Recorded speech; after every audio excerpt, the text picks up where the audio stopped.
के मुख से निकली है, और जिसको इतनी नॉलेज जिनको है, क्योंकि ये बिल्कुल ठीक करते हैं कि जो बिल 3 नहीं है, ये जो बिल आ रहे हैं ये 3 बिल नहीं है। उससे पहले भी बिजली का एक बिल आया जिस पर बातचीत भारत सरकार से हुई।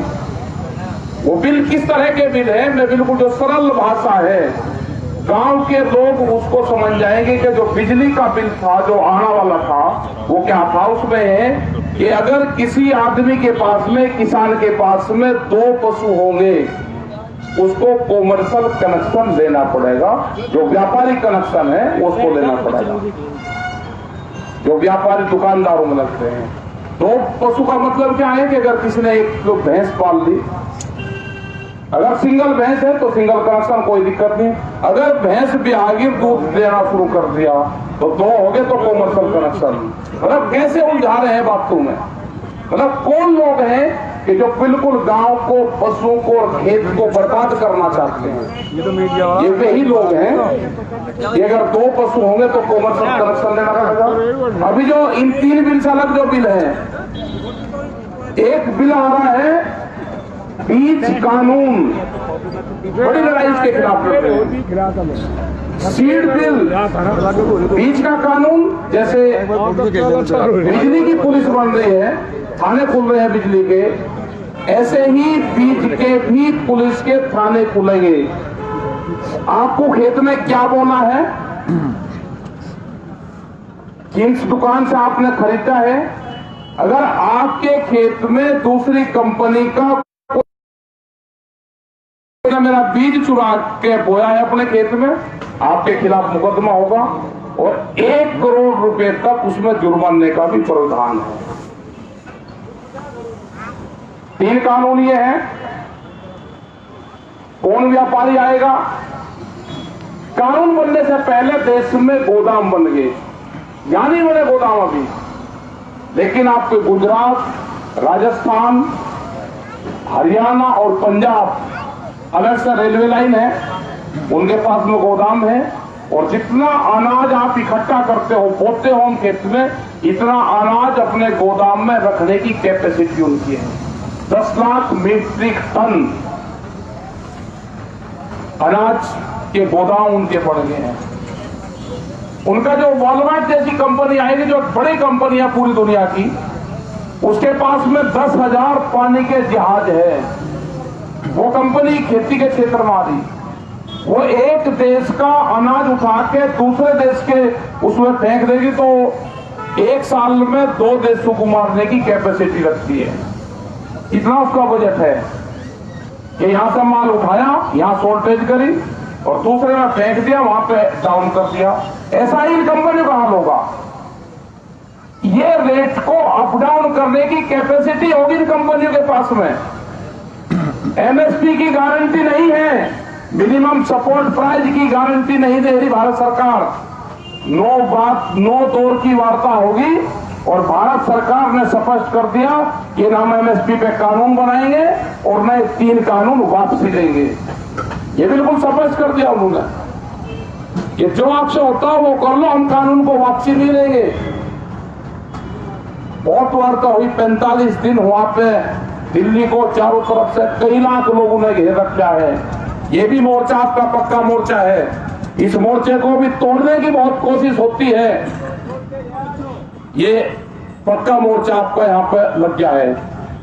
इस तरह के रोहतक से लगाकर दिल्ली के 200 किलोमीटर के क्षेत्र में करीब 12 से ज्यादा मोर्चे दिल्ली के चारों तरफ हुए और पूरे देश में बड़ी बड़ी मीटिंगें हो रही है। एक कानून वापसी हो, एमएसपी पे कानून बने और जो 4-5 बिल और आ रहे हैं वे बिलों को भी खत्म करने का काम करें।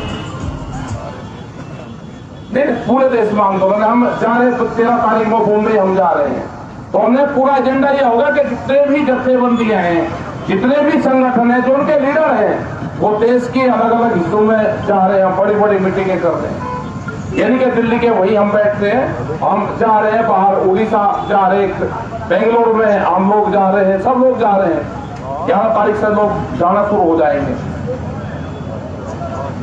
ये जो पूरी प्लान बन रहे हैं, प्लान क्या है कि अगर पूरी दुनिया को हम ये दिक्कत कहां से आई, उसको आप बहुत सरल भाषा में आप उसको समझ लोगे। पूरी दुनिया को हम अगर दो हिस्सों में बांटते हैं, एक है चाइना रीजन और दूसरा है यूएसए रीजन। एक इस तरह का उनको देश चाहिए कि जिसकी जनसंख्या ज्यादा हो, यहाँ पे इंडस्ट्रीज जोन में बनाना चाहते हैं, फैक्ट्रियां, बड़ी बड़ी फैक्ट्रियां लगेगी। उसके लिए सस्ता मजदूर चाहिए। मजदूर आएगा कृषि से, मजदूर आएगा गांव से, तो पहले खेती को डिस्टर्ब करना पड़ेगा। जो लेबर के जो लॉ थे, जो कानून थे, उसमें बदलाव कर दिए। कोई भी इंडस्ट्रीज में अब अपनी यूनियन नहीं बना सकता, वो लेबर लॉ को खत्म कर दिए, चेंज कर दिए। कृषि को बर्बाद करने का प्लान है कि कृषि को लोग छोड़े और इसे पूर्ण रूप से लोग बदल हटे, इनको कर्जा दे दो, भाव मत दो। इस तरह के कानून लेकर ये लोग आ रहे हैं। उनको दो चीज मिलेगी, सस्ती लेबर मिलेगी, यहां से माल बना के बाहर भेजने का उनका प्लान रहेगा चाइना के कंपटीशन में पूरी दुनिया में। यहाँ पे कंज्यूमर मिलेगा कि बाहर के मुल्कों में अनाज उपजाएंगे और वो अनाज यहाँ पे आपको देंगे। आपकी जमीन में 30 से 40 और 50 साल में इस तरह के केमिकल में डाल देंगे कि आपकी जमीन पूरी बंजर हो जाएगी, इसमें एक भी दाना नहीं उपजेगा। ये प्लान आपका नहीं है कि अब ये 2-3 साल का, 4 साल का गन्ने का भाव का भुगतान नहीं हुआ, ये अभी 2 साल में खत्म हो जाएगा। उनकी बड़ी प्लान है, उनकी बड़ी प्लान है कि हिंदुस्तान की जमीन को बर्बाद करना है। वे कह रहे हैं कि जब यहाँ पे 8,000 रुपए बीघे का रेट है, वे सीधे 15,000 रुपए बीघा से शुरुआत करेंगे। आपको लेने की कहां जरूरत है, किसान को देगा भाज भाज के भाई, फिर उसको बिजली का बिल नहीं देना, ट्रैक्टर नहीं चलाना, उसको कुछ नहीं करना, 15,000 रुपए बीघा आएगा। हमारे बालक कहना शुरू कर देंगे 15,000 रुपए दे रहे, गुंठा लगा, एग्रीमेंट कर 30 साल का। ये होगा क्योंकि खेती को इस तरह से नुकसान में कर देंगे कि लोग अपनी जमीन उनको देंगे। अभी बैंक वाले आपकी जमीन देंगे, अभी वे और ज्यादा आपको कर्जा देंगे। 300% का ब्याज किसान देता है, 300%। हमने जब भारत सरकार से बातचीत हुई तो हमने कहा कि 300% का किसान क्रेडिट कार्ड पे ब्याज देता है किसान। उसने कहा 300% का तो ब्याज होता ही नहीं। हमने कहा कि कापी कलम का तो लगाओ हिसाब। एक किसान क्रेडिट कार्ड 1 लाख रुपया अगर है, 1 लाख के जमा करने के वो 8,000 से 10,000 रुपए देता है। ये देता है सब लोग, सारे आदमी देते हैं। ये कहां से पूरा पाट देंगे? अरे हमने ये कहा कि इसमें सुविधा कर दो, आप जितना उस पर कर्जा रखा है, किसान क्रेडिट कार्ड है, आप उसका जो ब्याज है वो ले लो। एक दिन में कोई साहूकार तो बैंक नहीं बनता, उससे देता है ना जो बैंक मैनेजर और उसके बाहर बच्चा जाए, जो दलाल है वो लेता है ये पैसे। और जिसका 1 लाख का क्रेडिट कार्ड है उसका बनवाता है वो 1.5 लाख का। उसमें से 25,000 रुपए सीधा लेता है, 25,000 किसान को देता है, 25,000 रुपए बैंक में जमा करेगा और अपने आप रखेगा। किसान ने समझ लिया तेरा कार्ड फिर गया तो ये 25,000 मिल गए, कभी योजना होगी माफ हो जाएगा। उसका अगले साल 2 लाख होगा, उसका अगले साल वो 2.5 लाख होगा। हर साल 50 से 1 लाख रुपए 20% बढ़ाने की पॉलिसी लिखी है, 25% ये हो रहा है। तो ये बहुत सी पॉलिसी है। वहां दिल्ली में बैठ के जब सरकार से बातचीत होती है, वहां सुनने वाला कोई नहीं है आपकी, ना वहां पर वे भाषा जानते। दिल्ली की कोठियों में बैठ के, चमकीली कोठियों में बैठ के किसान के भाग्य का फैसला होता है। वहां तो आपकी दाब है कि जो बैठ के आज सुन रहे हैं, क्योंकि आज पूरा देश का किसान इन इशू पर जुड़ा हुआ है। आज भी मानने को तैयार नहीं है। गन्ने का भुगतान हमने उनको जब मंत्रियों को दिखाया, जब उसकी मीटिंग में थे, हमने कहा कि मैं अपना ही मंगवा। सबसे पहले मैंने कहा कि ये मेरा खाता है, कतौली शुगर मिल है, 19 क्विंटल 70 किलो की पर्ची बनी, इसका मुझे रेट बता दो क्या है, कितने का गन्ना हुआ? कह रहे जी दिखाओ। हमने वो दिखा, उसमें रेट की जगह 0,000 आया। कह लगा जी ये क्या है? मका ये रेट है, यही तो रेट है भाई, 0,000 रेट है। मतलब इतना अत्याचार 2-2 साल तक भुगतान नहीं होंगे। ये पहला मौका लगा लो या इसको आखिरी मौका लगा लो इस आंदोलन को। अगर इसमें किसान हारा तो इसमें देश हारेगा। कभी किसान फिर खड़ा नहीं हो पाएगा। और अगर इसमें किसान जीता तो ये जमीन में हमारी बच सकती है। अब मुद्दा ये नहीं रहा कि झंडा कौन सा है, अब मुद्दा नहीं रहा कि आदमी कौन है, इशू ये नहीं रहा कि बैनर किसका लग रहा है, संगठन कौन है। अब तो घेरने का सवाल है। ये उठो जागो, एक साल फसल भी कम हो जाएगी तो कम से कम हम अपनी जमीनें तो बचा जाएंगे। और सवाल ये नहीं रहा कि एक गांव का टूटी लगी, अब तो सड़कों पे निकलना पड़ेगा। वे कहते हैं जब हम वहां रहते हैं कि पश्चिम उत्तर प्रदेश और यूपी का तो कोई है ही नहीं किसान। उनको ये नहीं पता कि फसलों का दौर चल रहा, क्योंकि पंजाब हरियाणा वे धान की फसल काट कर गेहूं की फसल बो कहां गए वे लोग। उन्हें तो पूरी तैयारी कर रखी कि अगर पानी भी रहता है तो गांव में जत्थेबंदी है उनकी आपस की, मेलजोल बंटवारा। जो आदमी वहां पर रहेगा वो दूसरे का खेत में पानी भी चलाएगा, जो लोग यहाँ पर रहेंगे वे यहाँ पर रहेंगे। उन्होंने तो गाड़ियां लगा दी, अब अपनी बसें लगा रखी गांव पर गांव, जितने आदमी यहां से जाएंगे उतने ही आदमी आएंगे। हमें भी जरूरत है कि अब हमको भी अपनी संख्या बढ़ानी पड़ेगी। ये आपने ठीक मोर्चा यहाँ पर लगाया, जिस दिन ये मोर्चा लगा बहुत प्रेशर हमारे लोगों पर था यहाँ पे भी, इसको रात को हटाएंगे, पुलिस हटाएगी।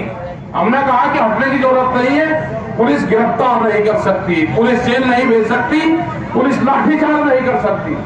मतलब इस क्षेत्र में चौधरी चरण सिंह की धरती पे बैठ के लाठीचार्ज करते थे। यहाँ पे अगर एक आदमी भी बैठेगा यहाँ पे तो उसकी भी हिम्मत नहीं है कि पुलिस उसको टच कर दे, क्योंकि दिल्ली में चारों तरफ को किसान बैठे हुए हैं। हमको एक पल पल की खबर थी, पुलिस ने किस तरह से लोगों को डराने का काम करा, किस तरह से उनके घरों पे गई, किस तरह से उनके काम धंधे थे, दुकानदार थे, ये थे, उनको प्रेशर में लेने का काम करा। एक लोगों की लिस्ट बन दी, कोई गुंडागर्दी है, रोकने का काम करा जा रहा। अब जिस दिन गए वहां पे रामपुर मुरादाबाद, वहां पे हमने पूरे लोग अपने सड़कों पर लोग लगाए। जो रामपुर और शाहजहांपुर 800 किलोमीटर से लोग ट्रैक्टर लेकर दिल्ली में आए। हमने कहा कि जो भी थाना उनको रोकने का काम करेगा, उसी थाने में पशु बांधने का काम वहां के लोकल के लोग करेंगे। और मतलब उत्तराखंड बाराबंकी रायबरेली 800 किलोमीटर से लोग ट्रैक्टर लेकर दिल्ली में आ रहे हैं। कर्नाटक, तमिलनाडु, महाराष्ट्र, वहां से लोग ट्रैक्टर से चल रहे हैं। ये ऐतिहासिक आंदोलन है, कोई वैसा आंदोलन नहीं है ये। तो सब लोगों की जिम्मेदारी है कि आप आओ, आप घर से निकल के आपको सड़कों पर आना पड़ेगा। 26 तारीख की कॉल दी है, उसमें तिरंगे झंडे के साथ में ये यात्रा तिरंगा झंडे की होगी। किसानों को पाकिस्तान नहीं बता रहे, उसको खालिस्तान नहीं बता रहे, उसको छोटा बड़ा किसान बता रहे, उसको पंजाब का किसान बता रहे। जिस दिन देश को गेहूं चाहिए था, अक्टूबर 2007 की बात है, टिकैत साहब को प्रधानमंत्री मनमोहन सिंह ने बुलवाए, एक प्रतिनिधिमंडल गया, यहां से भी 3 आदमी उनके साथ में गए। उन्हें कहा कि देश में गेहूं की कमी है, किसान पैदावार कैसे बढ़ा सकता है, वो आप फार्मूला बताओ। 1 घंटे की मुलाकात हुई और आज 13 साल हो गए, किसानों ने सरकार को फार्मूला दिया, आज देश में गेहूं की कमी नहीं है।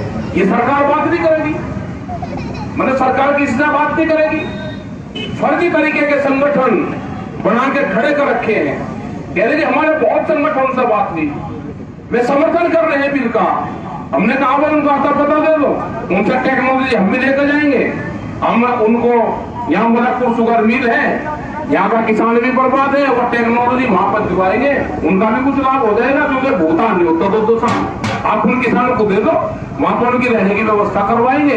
बोलो तुम हमारा धरना चल रहा, वो जानकारी दे दो, हम गन्ना छोड़कर दूसरी चीज बोलेंगे। पता है, एक का नहीं बताते, किसी का एक नहीं बताते कौन कौन है।